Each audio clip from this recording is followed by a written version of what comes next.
I've been watching media for a bit, especially for the most part of this election, and you've seen me cover the various ads to cover the various polls. You've heard me make my arguments about the importance of trends and all of these other things in the polling.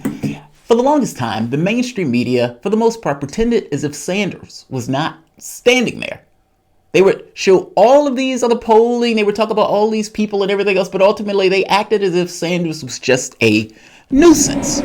Not anymore. Not anymore. I think it's fair to say that over the last, let's say at the very least month, maybe month and a half, there's been somewhat of a focus from Trump, from mainstream media, and from elements of the Democratic Party, especially elements of the Democratic Party that consider him an existential threat to business as usual in the way that they run business as usual. In almost this kind of hair on fire way, they came to this conclusion that we've been at for a while. Oh my God, that dirty socialist can win. They're shocked by this. Anger, bitterness, mean tweets, essentially running around with red face and swollen cheeks. The Daily Beast went so far in 2016 to lament, what sort of Jew is Bernie Sanders? Put that in perspective. Yes, that's tasteless, and not just tasteless, as if the memo was not received. Other organizations came out going so far as to call the man Jewish, whose family was killed in the Holocaust, that he was anti-Semitic. Gaslighting, hit videos, bad names, he's sexist, he's a liar, all of the stuff that these guys have thrown at him. And he's still there.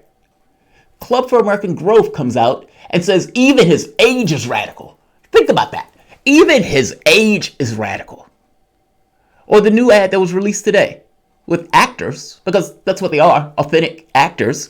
In some cases, the actors were being used in multiple ads between multiple candidates, coming out trying to make the argument that nobody is going to vote for a socialist.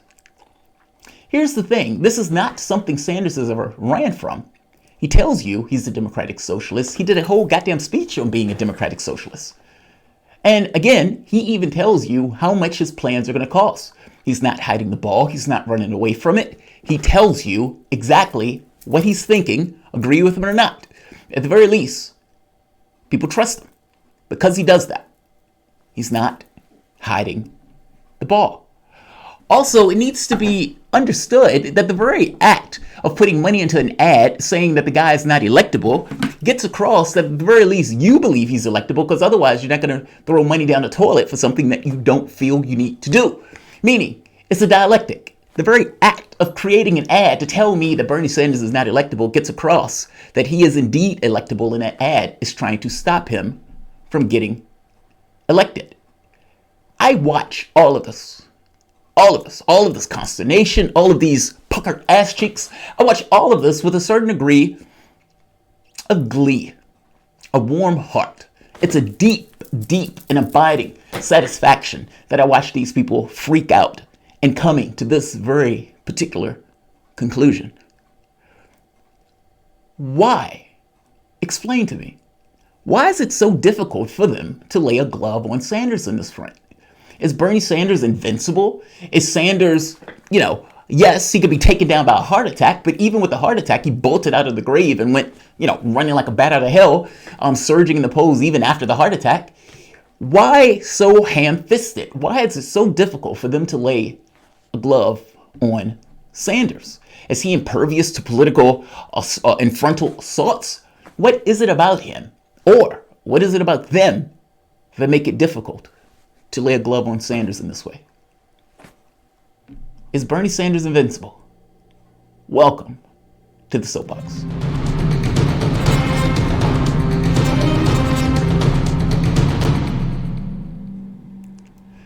My name is Jamal Thomas. This is the Progressive Soapbox. Guys, if you dig this content, please like, share, subscribe. You can always support PayPal, Patreon. This content is brought to you by you, because it's instantly demonetized. This has been a long day. I've been on air for roughly 5 hours today. But there were several stories that I want to get to before the close of the day, and so this is one of them that I wanted to talk about. Peter Dow, a reformed Clinton supporter, and I don't entirely believe Dow is reformed. I think people give people too much leeway on some of this stuff, especially in a political climate where they may have some kind of advantage in their evolution. But whatever, Dow, reformed Clinton supporter, makes the point that he's seen the opposition research on Sanders. After all, Dow was a devoted Clinton supporter. Dow has made the point more than once that this is all they got. This is all they got. You can scream he's a socialist, you can scream about electability, you can scream about all this stuff. But ultimately, not the things that people tend to use to go after candidates. If I'm going after you and you've been in politics for 40 years, typically the opposition research goes through the person's career and they say, this person said that, now he's saying this person lied about that, they were a hypocrite about this, they were full of shit about that. That's often what they do. There may be underhanded stuff where Clinton might put the Obama poster out pretending like the guy's a Kenyan Muslim. You may have that type of stuff. But with Sanders, that doesn't seem to work all that well. Because again, it is hard to do that when the guy is not hiding the ball. When the guy will tell you things that many other Democrats hide, how do you actually hit the guy? How do you hit him? Especially if he's being honest. No person, none, is without flaw. Meaning there is no person that is an island unto themselves where they are just impervious to everything. And yet they seem so ham-fisted in trying to go after him. What type of Jew is Bernie Sanders, trying to call the Jewish candidate, the first Jewish candidate, anti-Semitic, saying his age is radical? I mean, this stuff is nonsense. Saying that Sanders is unelectable, clearly the American public doesn't believe it, because I can show you poll after poll after poll where he's surging. Sanders, 13 points up in Texas. Sanders, leading in California. Sanders, nationally. Pew Research, 7 points up. Poll after poll after poll. And by the way, not just of his typical demographic. Meaning Sanders' typical demographic is the youth vote. And I always make this point about trends because I keep making the point. When trends start to break, you start to get some change in the political space. Biden decided to step into a full frontal fight about Social Security when he has an atrocious record on Social Security, and he has resorted to just lying about it. Well, that hasn't fared all that well for him, because a lot of the support that Sanders is getting is from the demographic that Sanders was not getting at all, and that Joe Biden, for the most part, had as his shield. The Intercept does an amazing story on that, showing how in the most recent polls, that especially at the first of the year, that Sanders has started to take percentages from Biden from the elderly demographic. I suspect some of that has to do with the lying about Social Security and the track record about Social Security. But let's be very clear, Sanders does have weaknesses. We've seen those weaknesses present themselves on the campaign trail, whether or not they can take advantage or exploit those weaknesses. The closer you get to a particular situation, the less your decision space allows you to maneuver. Meaning, trying to deal with the situation at the moment of the situation is kind of difficult as opposed to planning for it in advance. For the longest time, they acted like Sanders didn't have a chance, and now they're scrambling at the last minute to try to stop the guy.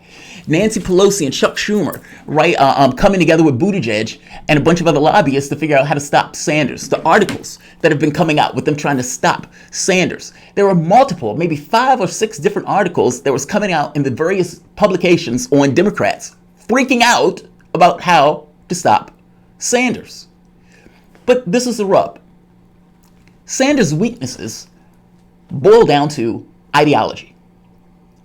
I keep saying ideology is a poor substitute for reality. But in Sanders' case, he is very wrapped up in his ideological base and the way that he wants to pursue a campaign. The New York Times reported that his team had to push him in order to hit Biden.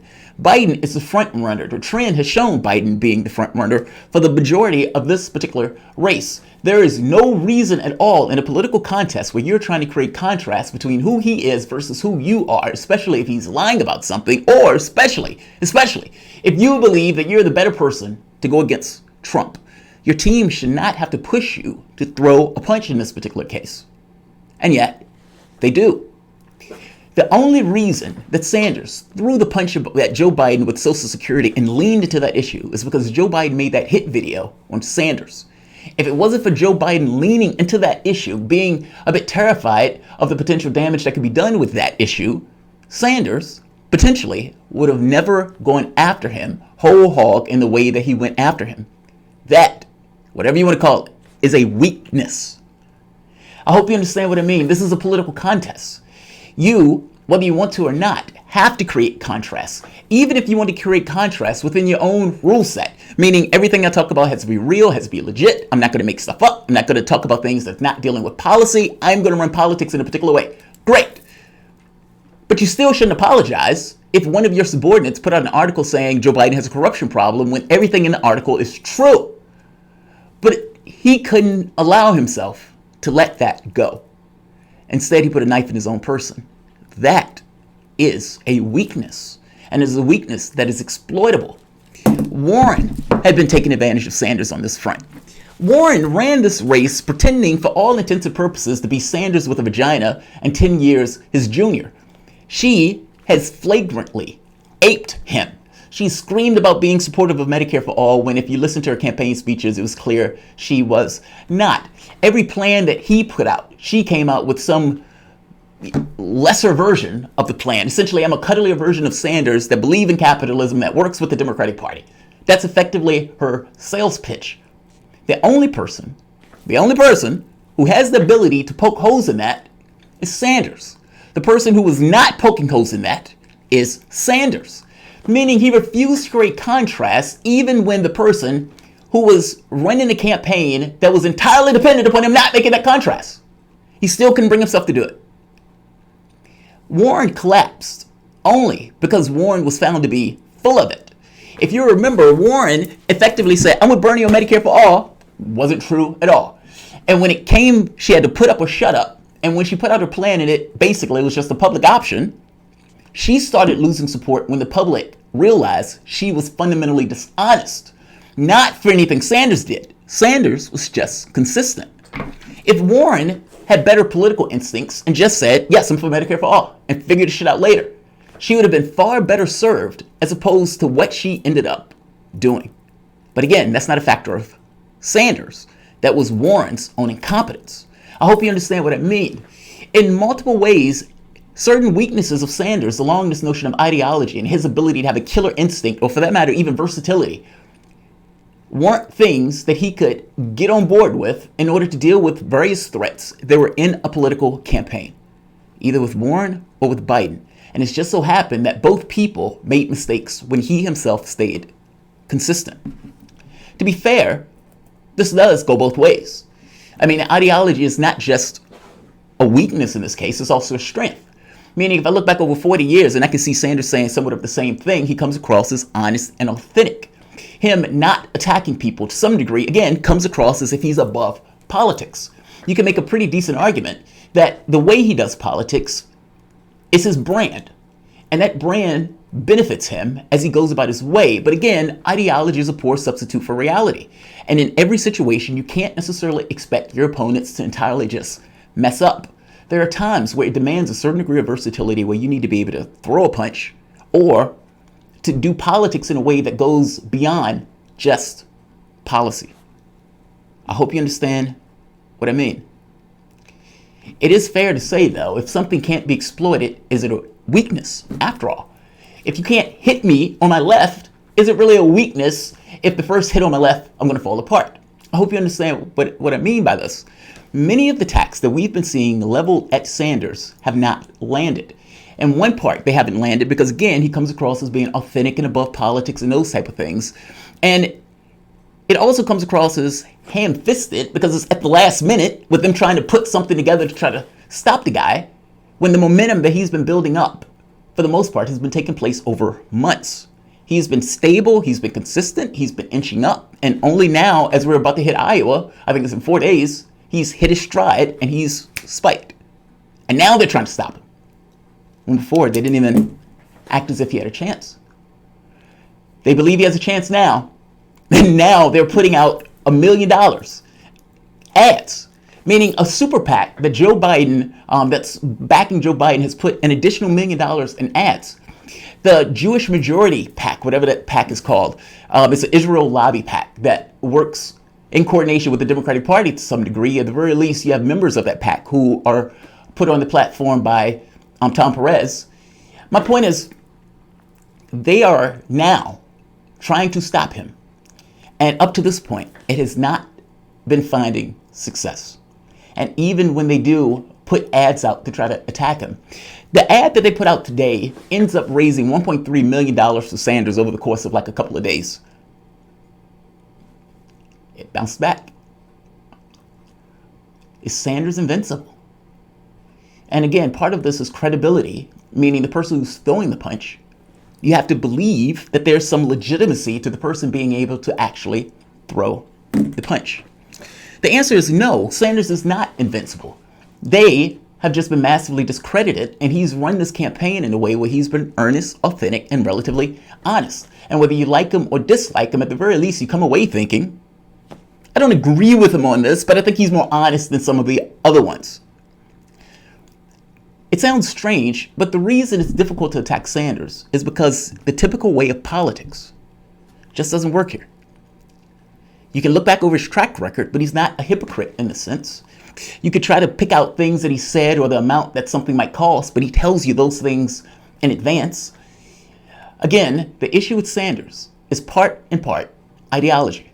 This notion of a killer instinct, this ability to do politics in a way that sullies your own morality in the way that you go about trying to win. This is more of a big deal in the Democratic primary and less of a big deal in the general, because I suppose that he's going to use all powers at his disposal to take down Trump. My point is, the same thing needs to be applied in the Democratic Party, at the very least to a degree that it doesn't damage your brand, and at the very least it doesn't have a reverb effect on you in tarnishing supporters of a particular candidate. Sanders is not invincible, and yet these attacks have been ham-fisted and have, for the most part, just bounced off. I'm fascinated by this because they seem to be struggling to lay a hand on him, and you have to ask the question, why? Why? The truth of the matter is Warren could have potentially taken this from Sanders. And not just potentially have taken this from Sanders. If the race, if you go look back in November, Warren had jumped all the way up past Sanders. He was in like a distant third, and at some polls had even hit the #1 spot on Joe Biden, or at the very least close to him, before she started her collapse. All of that because his ideology didn't allow him to create a contrast to somebody who was in that race making his life miserable, and to some degree draining away support, allowing somebody like a Joe Biden to cross the finish line, and yet he still pretended as if that woman was his friend. She's not your friend, Bernie. And you need to grow a killer instinct, especially in a primary that will be going for a period of time. I'm going to end this here because I have a few more stories that I want to get to. Like, share, and subscribe.